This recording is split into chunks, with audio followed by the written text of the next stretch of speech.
presented by PY Films. प्रेम से बोलो देवघर वाले बाबा की।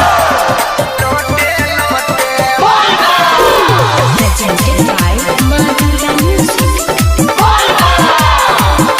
Mixed by Paveen Yadav. DJ Vikas Sitaman.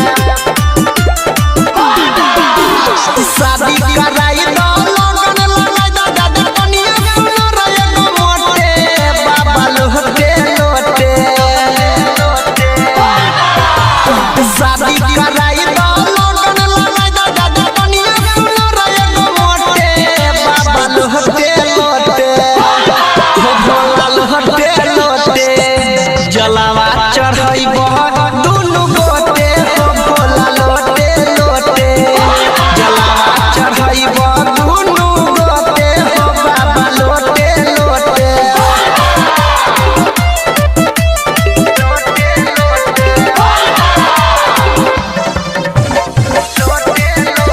Mixed by Paveen Yadav. Presented by Madura Music.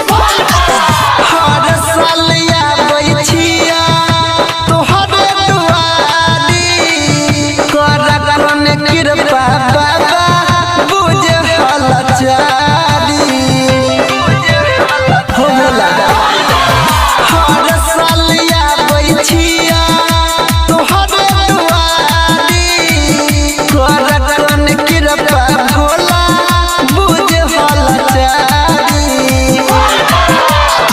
खेल रहा भोला कोई कोन खेला असली छिया तोहर हम चला असली छिया तोहर हम चला फेर नजरिया हमरा उपरिया कहै छिया रोते बाबा लोटे लोटे बाबा लोटे लोटे जलावा चढ़ैबो दुनु गोटे हो बाबा लोटे लोटे जलावा चढ़ैबो दुनु गोटे हो बाबा लोटे लोटे Mixed by Paveen Yadav.